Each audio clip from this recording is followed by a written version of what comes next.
Starting in April, I decided to replay every single From Software game, except Demon's Souls, to get myself ready for the upcoming Elden Ring DLC. I had planned to do something similar to this last year before Elden Ring came out, but then my computer died. If you're familiar with my content in any way, you may notice that this is a bit of a different video for me. Usually I handled games in a more Let's Play format, but still cutting it up, so at times, story-based games came across as hard to follow, and the videos became more podcasty in nature than I meant them to. So after talking with some friends, I decided to try and take the videos in a newish direction. Ultimately, my goal here is to introduce you to a game you may have never played before, and if you have played it, show you my journey through it. I hope you enjoy. Let's go ahead and start the video off by making most From Software fans hate me. I do not like Dark Souls 1. Not at all. I started off playing From Software games with Bloodborne and then played Dark Souls 3 before I got the chance to play 1, and my first experience with the game was... Get the hell out of here. Oh no. Oh my god! Yeah. Still, I resolved myself to play all of them, so I'm not going to try and weasel out of it. But what I will do, though, is blitz through the game as fast as possible. Anyway, after making our protagonist... That's perfect. Alright, cool. That'll work. The opening cutscene began to play, and yeah, I don't care. Oh, I just want to get this over with. While I may have said that at the time, let me explain the overarching story of the game so you can get a hint as to what I'm doing. As the opening cutscene explains, at the beginning of this world we find ourselves in, there was nothing. Then suddenly, fire sprung forth, creating the concepts of light and dark, good and evil, everything. Once the flame had formed, beings flocked to it and found within souls of lords which they took for themselves. We'll talk more about the people who took these souls later, but the most important one we're going to focus on is the furtive pygmy, a figure that represented humanity and found not a lord's soul, but the dark soul, TM, and passed the soul down, hoping to one day end the age of fire brought about by the wielders of the lord souls. We play as an undead, brandished by the dark sign which prevents us from truly dying, instead slowly succumbing to the madness of death to become hollow. Due to this, we are locked away in the Undead Asylum, which is where our story starts off. We are the chosen undead, destined to link the first flame to continue the eternal cycle. So yeah, if you've played this game and didn't know anything about what I just said, I don't really blame you. From Software kind of makes their living off of obscure lore you can only learn about by listening to madness-tinged dialogue or by reading the description of every single freaking item in the game. Don't get me wrong, I love it. It's a super unique way to tell a story, and FromSoft has basically made it their trademark at this point. But there's no doubt that there's countless people who have played and beaten these games without having a single clue about what it is they're actually even doing. Anyway, after waking up in the asylum and being helped out by a wonderful stranger who gave us a key to our cell, we're able to escape our prison and begin our journey as the chosen undead. Undead Asylum is very much your typical tutorial area in a Souls game, fair enough to still be a tutorial, but challenging enough to be a FromSoft game. We traverse through the early area with nothing but a broken short sword and come across the gatekeeper to the asylum, aptly named the Asylum Demon. So, obviously, when confronted with this massive obstacle, we do what any sane person would do. We run.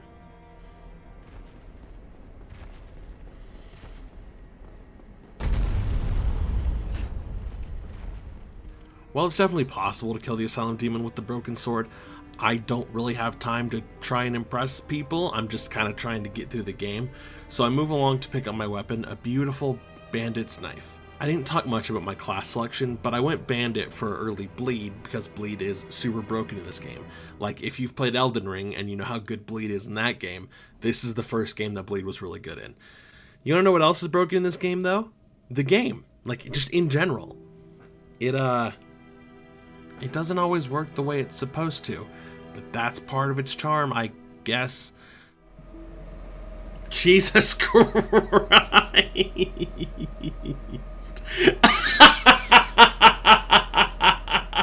After making a loop around the asylum, we grab our Estus flasks and then get ready to take down the Asylum Demon. Oh. What was the other door then? Oh, was it there? Oh, whatever.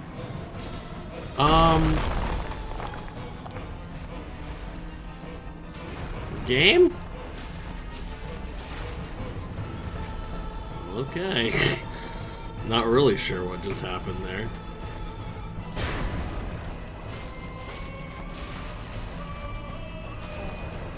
Guess we're just gonna have to beat his ass normally. God, I don't know my timing right now. Drink.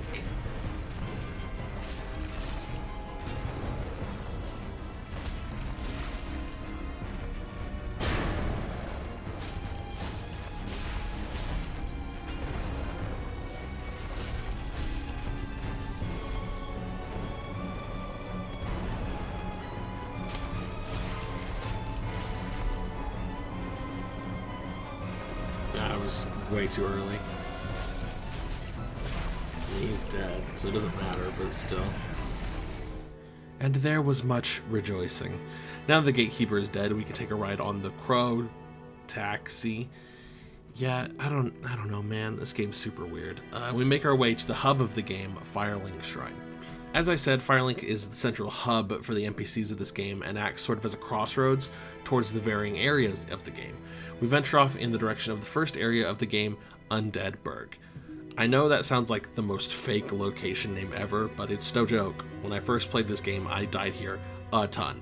The slightly janky controls of the first Dark Souls game showing its worst habits with weird hitboxes and, at times, unfair mechanics. Still, I'm a veteran at this point, so no amount of jank is going to stop me.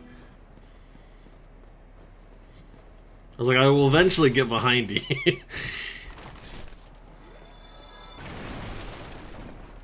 This game's one of the most egregious when it comes to the backstabs. The beginning sections of this area are fairly simple. Undead will group up in terms of like 2, 3, or 4, and they're meant to gang up on you and kill you before you can really do much.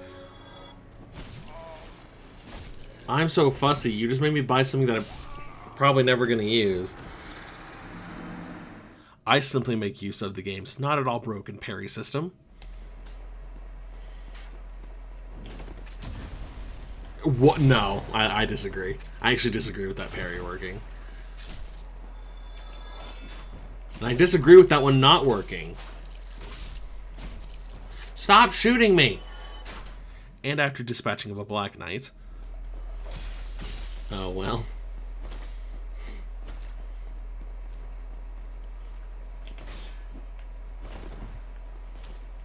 Okay.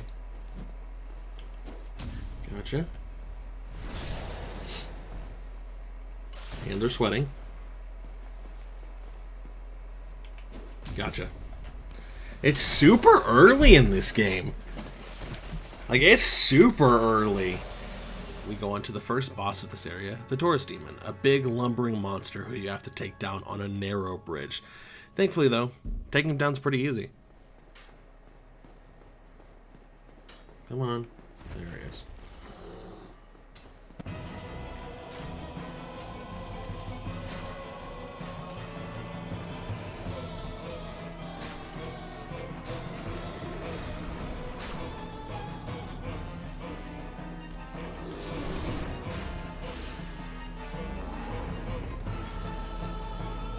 See, so long.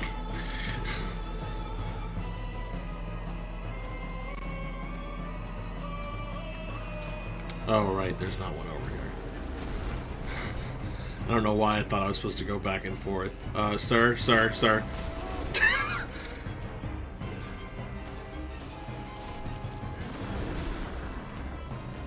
Thank goodness I got that off.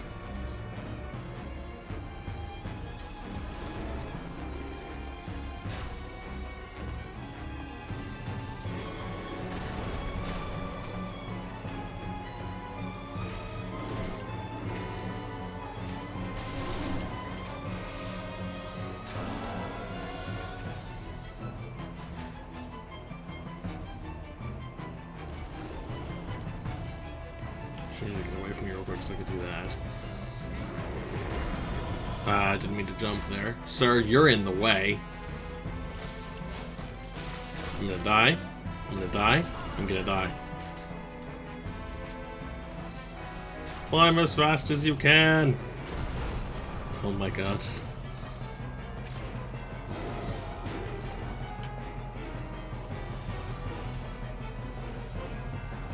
Oh no. Oh, never mind. Sweet.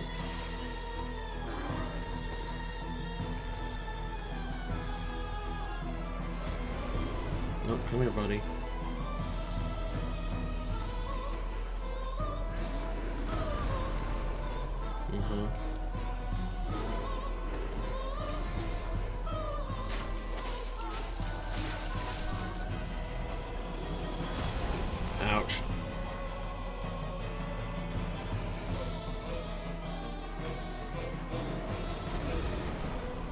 And we're good.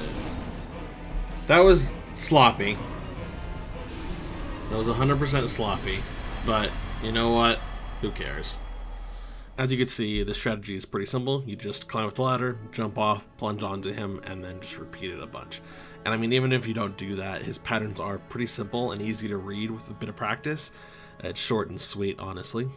Afterwards, we meet the sexiest man in Lordran, Solaire, run across a bridge guarded by a dragon who we politely asked to go f*** themselves. Got places to go, gotta follow my window. I didn't get any time. I didn't get any time for that. Die. Ow. Nope, stop please. I'm just here for, okay. You're playing like a vet now, Tanner. Yeah, I don't think so.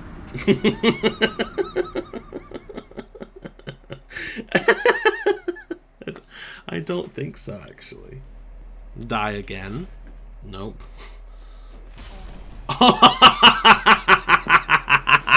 I didn't think it was gonna hit me.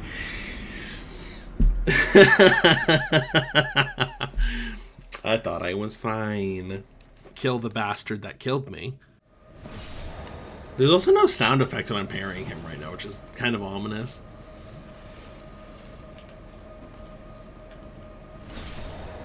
You know?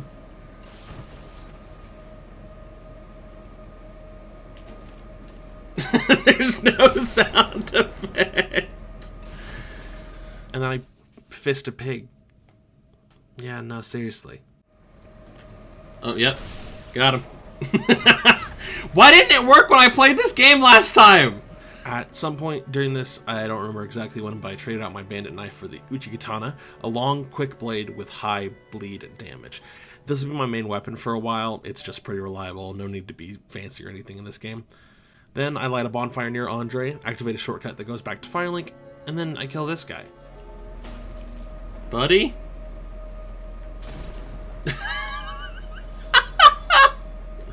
Oh, Jesus. Sorry, I really felt like I needed to show you guys that. Isn't this game so weird? Anyway, as my chat instructs me, I let this guy named Lortrick out of his cell, specifically so I can kick him off a ledge later, and then summon some friends to fight the next boss. Yes, hardcore Souls veterans may dunk on me for not beating the boss alone, but like, come on. I just want to party with my bros. Solaire and Lautrec join me as I aim to take down the Belfry Gargoyles, a multi-enemy boss fight that can easily trip you up if you aren't prepared. But I brought friends, so I'm very prepared. Yeah. Getting the band back. Whoa, bro. That's crazy.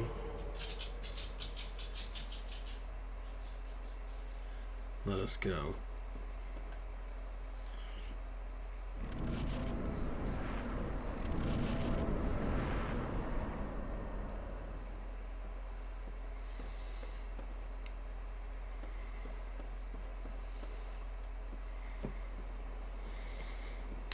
I like the fact that they can follow me in before the cutscene plays. Man, I have absolutely no idea what the boss could be. None whatsoever.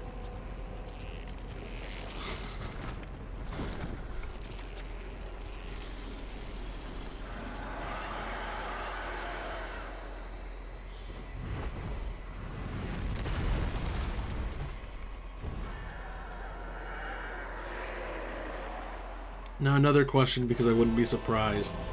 Do I need to kill Lortrek before I ring the bell?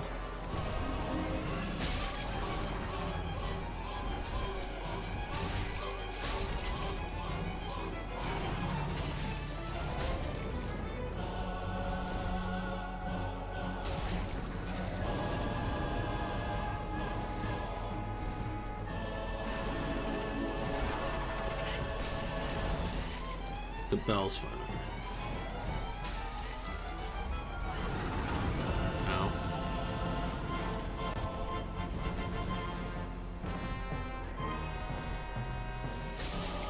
Bro, I'm not doing anything. I'm like not helping at all.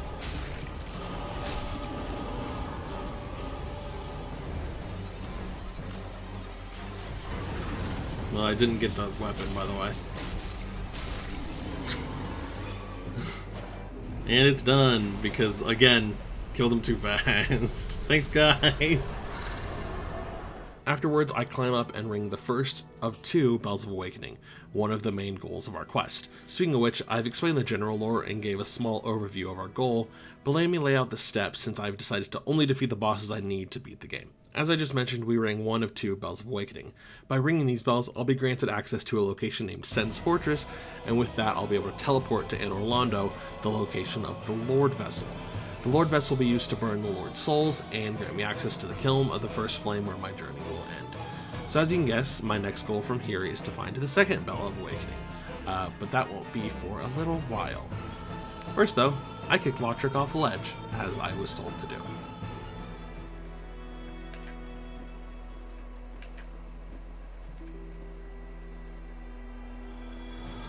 After using a Homeward Bone, which is an item that lets me go back to the last bonfire I rested at, I go back to Undead Burg and make my way down to the alleyways in Undead Burg. And, while I would normally explain a bit about my feelings on this part, I'm just going to let the me from the stream tell you how I feel about this area. Okay, I hate this area. Why? They're dogs, bro! Just pet him and give him a treat, bro.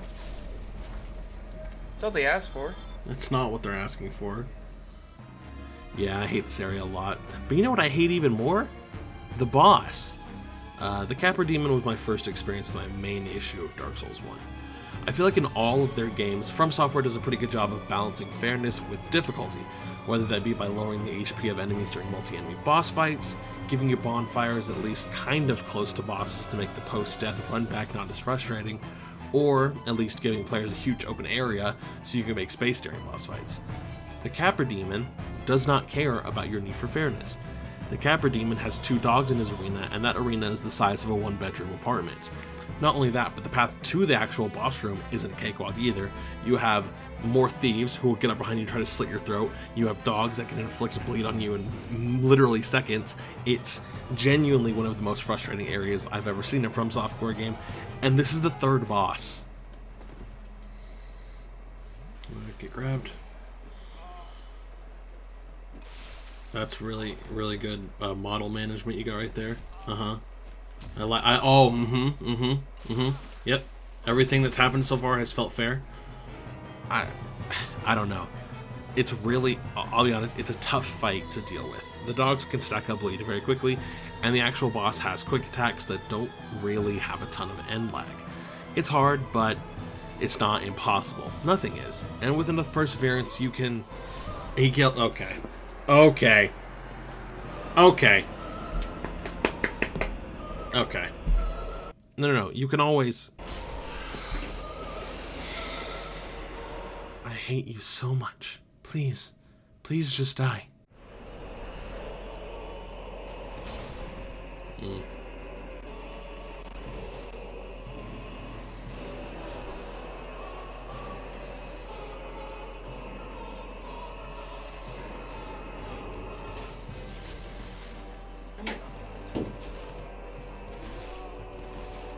Bro, what is the hitboxes on these fucking dogs?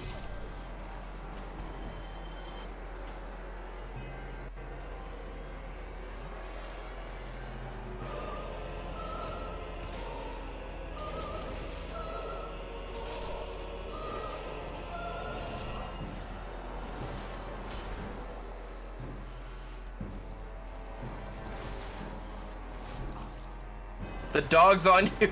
No.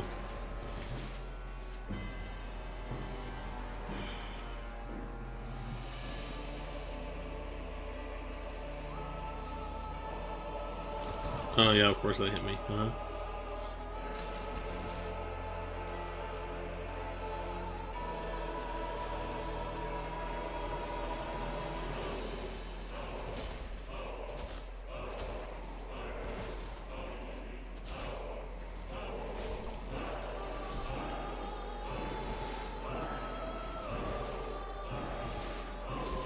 Is he a goat rat? Is that what he is? No, he's just wearing a skull. Thank you. The Capra Demon drops us the key to the depths, our next location to lead us towards the second Bell of Awakening, but that journey will be in the next video. Thank you guys so much for watching. I tend to do my outros a bit more freestyle rather than the scripting done for the videos, especially when it's like, you know, stuff like this or Market Mastery.